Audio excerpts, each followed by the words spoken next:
30-րդ գլուխ Աստծո դատը ընդդեմ Հայաստանի կյանքի խոսքաղանդի և նրա պարագլուխներ Արթուր Սիմոնյանի, Բագրատ Բեկչյանի, Արմեն Լուսյանի, Էդուարդ Պետրոսյանի, Արթուր Արեսկինի, Արթուր Տոնոյանի, Արթուր Սարգսյանի, Արթուր Ստեփանյանի և այլոց, որոնք իրենց հակահայկական, հակազգային, հակաքրիստոնեական, հակավանդույթային և հակաբարոյական գործունեությամբ նպաստել են Հայաստանում կանանց ռեսուրս կենտրոն կեղծ ֆեմինիստական կազմակերպության ստեղծմանը, որի ղեկավարներն են Լարա Ահարոնյանը, Գոհար Շահնազարյանը, Տաթևիկ Աղաբեկյանը, Անետ Շամիրյանը, Անուշ Պողոսյանը, Էլվիրա Մելիքսեթյանը, Նինա Հարությունյանը, Սիրանուշ Դավթյանը, որոնք վարում են հակաքրիստոնեական, հակաավանդույթային գործունեություն, պրոպագանդում են ազատ միջամուսնական սեռական հարաբերություններ, խարխլում են ավանդական հայ ընտանիքի ամուր հիմքերը և աղավաղում են հայ կնոջ բարոյական կերպարը։ Վերջնական ջախջախիչ սենսացիոն պայթունը Աստծո լույսի, որը բացահայտում է ինչպես կյանքի խոսքաղանդի ու նրա պարագլուխների, այնպես էլ կանանց ռեսուրս կենտրոն Հայաստան կազմակերպության ու նրա ղեկավարների հակահայկական, հակազգային, հակաքրիստոնեական, հակավանդույթային և հակաբարոյական գործունեության ընդհանրությունները։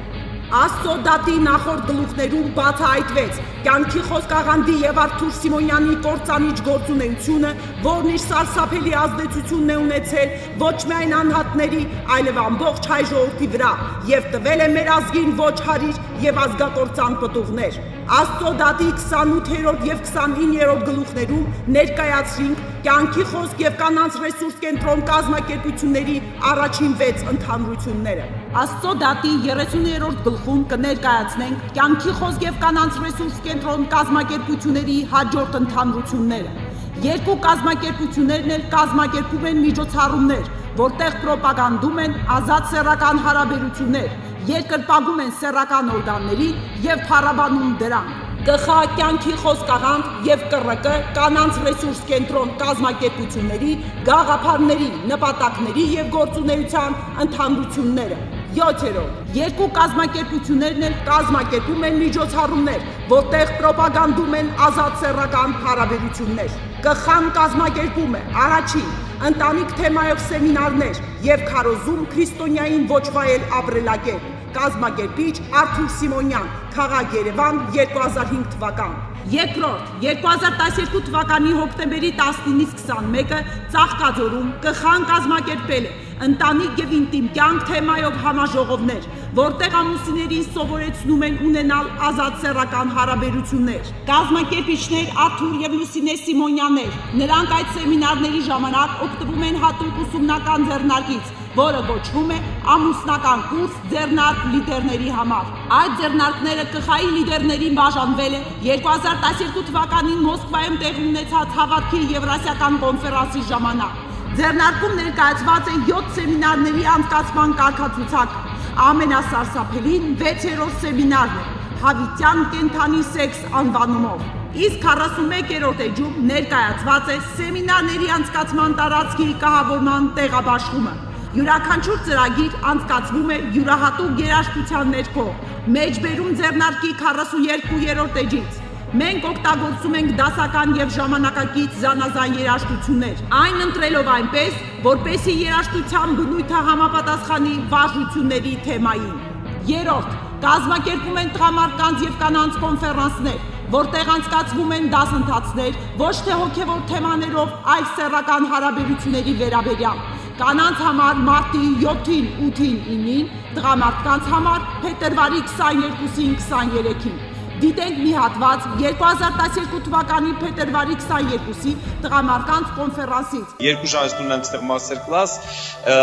այդտեղ ես կհասկացնեմ չամուսնացած տղաների հետ, շատ իրականում ես մտածում հետաքրքիր ալելու, որովհետև սովորացնելու եմ, որ ամուսնությունից առաջ մի բան կա, որ կանգնած է։ 4-րդ կանանց կոնֆերանս Եվա կյանք պարգևող խորագրով, կազմակերպիչ Մարինա Մալկո, ԱՄՆ Գլենդել, 2012 թվականի մայիսի 12։ 5-րդ ԿԽ-ն ամեն տարի Մոսկվայում կազմակերպում է հավատքի Եվրասիական կոնֆերանս։ 2012 թվականին սեպտեմբերի 5-ից 9 կայացած կոնֆերանսի բացումը կատարել է Արթուր Սիմոնյանը։ Կոնֆերանսի ժամանակ լիդերներին բաժանվել են վիդեոդիսկեր, սեմինար ընտանիք թեմայով, որտեղ Միխայել եւ Նադեժդա Ծելեպովները Արթուր Սիմոնյանի նման անամոթաբար մանրամասնորեն սովորեցնում են կյանքի խոսքաղանդի adeptներին, թե ինչպես պետք է ամուսնական զույգերը ինտիմ հարաբերություններ ունենան։ Ընտանիք թեմայով սեմինարները Ծելեպովները անցկացրել են 2012 թվականի հունվարի 27-ից 29 Սարատով քաղաքում։ Լսեք, թե ինչպիսի անպատկար դասընթացներ են անցկացնում Ծելեպով ամուսինները։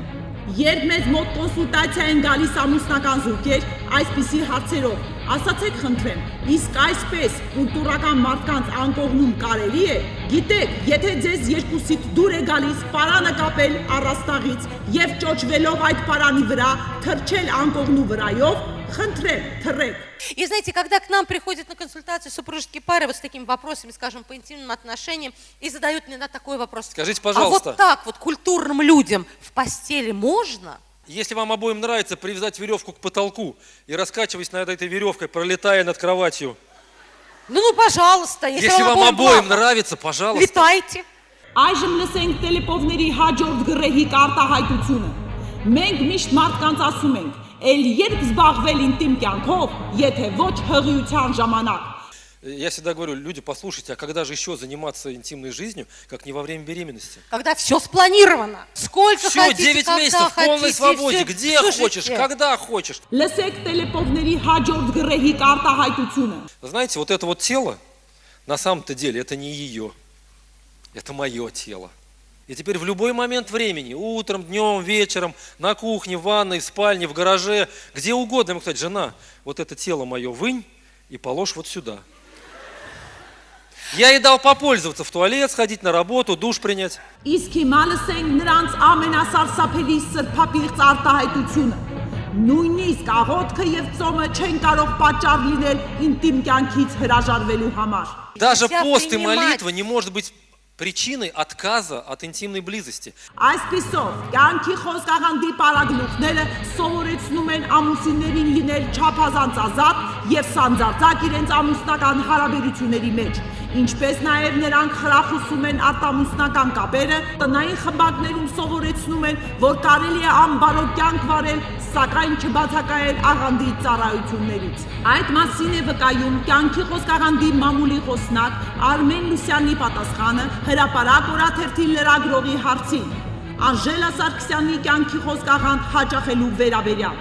Իսկ Անժելային կարգելվի գալ եկեղեցի։ Գիտեք, կյանքի խոսք եկեղեցին որպես քրիստոնեական եկեղեցի երբեք իր դռները չի փակում մարդու առջև, առավել եւս երբ անձը գտնվում է իր կյանքի դժվարին կացության մեջ։ Կյանքի խոսքաղանդի պարագլուխները միտումնավոր խրախուսում են աղանդի անդամների պոռնկությունը, որպեսզի չդադարի ֆինանսների հոսքը աղանդ։ ԿՌԿ-ն կազմակերպում է առաջին Կարմիր խնձորի հուղարկավորություն ակցիա։ Առաջի անգամ 2008 թվականի մարտի 8-ին Թոխմաղ գյուղում, որի մասին իրավունք թերթը գրել է, 2008 թվականին մեկտեղելով 300 թափ թփուկների Կարմիր խնձորը տարան եւ Թոխմաղ գյուղում թաղեցին։ Ուրեմն 2008 թվականի մարտի 8-ին մենք կազմակերպեցինք ակցիա, որ կոչվում է Կարմիր խնձորի ուղարկավորություն։ Երկրորդ անգամ 2009 թվականի մարտի 8-ին, որի առիթով թերթ IM-ը գրել է. Կարմիր խնձորի ավանդույթը խորհրդանշող իրական Կարմիր խնձորը թաղեցին երկու ԿՌԿ եւ ուտոպիանա կազմակերպությունների բակում։ Երկրորդ կազմակերպում է քայլարշավ մեջբերում ԿՌԿ-ի կայքեջում տեղադրված հոդվածից 2012 թվականի սեպտեմբերի 5-ին ԿՌԿ կազմակերպության նախաձեռնությամբ մի խումբ ակտիվիստներ ուղևորվեցին Գյումրի-Երևան քայլարշավի։ Այս քայլարշավի նպատակն էր այցելելով հայկական գյուղեր, խախտել ավանդապաշտ հայ ընտանիքների ապրելակերպը եւ ազդելով հայ կնոջ հոգեբանության վրա փոխել նրա մտածելակերպը։ Քայլարշավի մասնակիցները կրում էին սպիտակ շապիկներ Հայաստանի քարտեզի պատկերով, որը ներկված էր ֆեմինիզմի էմբլեմայի գույնով՝ մանուշակագույն։ Նպատակը թերևս մեկն է՝ ամբողջ Հայաստանը ծածկել ֆեմինիզմի գաղափարախոսությամբ։ Երրորդ ԿՌԿ-ն կազմակերպել է հեշտոցի մենախոսությունները պիեսի բեմականացումը, որը տեղի է ունեցել 2011 թվականի ապրիլի 17-ին։ Մեջբերում ԿՌԿ-ի կայքեջում տեղադրված հոդվածից այս տարի առաջին անգամ հայերեն լեզվով կբեմադրվի հեշտոցի մենախոսությունները թատերական ներկայացումը։ Հեշտոցի մենախոսությունները պիեսը գրել է աշխարհահռչակ ֆեմինիստ Եվա Էնսլերը։ Պիեսի հիմքում ընկած են տարբեր կանանց կյանքի պատմություններ։ Հեշտոցի մենախոսությունները պիեսի բեմադրությունով ԿՌԿ-ի ֆեմինիստները ձգտում են հինդուիզմին բնորոշ յոնի երկրպագությունը ներդնել Հայաստանում։ 8. Կյանքի խոսք եւ կանանց ռեսուրս կենտրոն կազմակերպությունները փառաբանում են սեռական օրգանները, ինչպես դա ընդունված է շիվայզմի մեջ։ Առաջին Արթուր Սիմոնյանը իր լեզվախոսության ժամանակ կանչում է սուտ աստվածներ պորնոշիլային, էրոտին, մանտեսիլութեյային։ Պորնոշիլա, տեսիետոբոր էսա,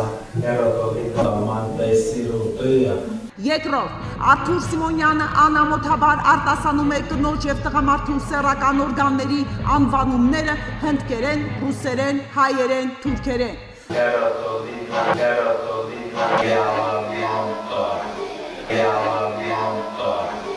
Լսենք Արթուր Սիմոնյանի հայոյական խոսքերը ռուսերեն։ Շիմնանդագորոս, Հայոյական խոսքերը թուրքերեն։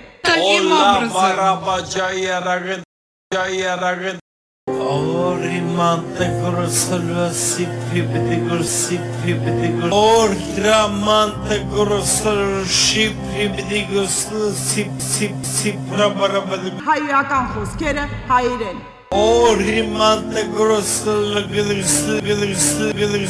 Երորդ Արթուր Սիմոնյանը հռչակում է, որ ինքը պորնոշիլայի մանդայի գուրուն է, այսինքն ծառայողն է պորնոշիլայի հեշտոցի, որովհետև մանդան հեշտոցի հայոյական ռուսերեն անվանումն է։ Իմ համար աղոթվես այսպես Շիմնանդագորոսիլարա։ ԿՌԿ-ի ղեկավարները փառաբանում են կնոջ սեռական օրգանները։ Կարմիր խնձորի թաղման արարողության ժամանակ ԿՌԿ-ն հայտարարել է. մենք փառաբանում ենք կնոջ սեռական ընտրության ազատությունը։ Մեջբերումը Արմթաուն կայքեջում տեղադրված հոդվածից։ Երկրորդ Հեշտոցի մենախոսությունները պիեսի համար ԿՌԿ-ն նշել է։ Այդ ներկայացման մեջ հեշտոց բառը օգտագործվում է որպես կնոջ եւ նրա խնդիրների սիմվոլ։ Մեջբերումը Զարուհի կայքեջում տեղադրված հոդվածից։ Ըստ Եվա Էնսլերի կնոջ ազատությունը եւ ինքնաճանաչողությունը կայանում է իր սեռական օրգանների ուսումնասիրության եւ փառաբանության մեջ։ Նա գտնում է, որ կնոջ հեշտոցի մասին պետք է շատ խոսել։ Եվ իզուր չէ, որ նրա պիեսի նախաբանում նկարագրված է, թե Հնդկաստանում ինչպիսի կարևորություն են տալիս սեռական օրգանների, լինգայի եւ յոնիի պաշտամունքին։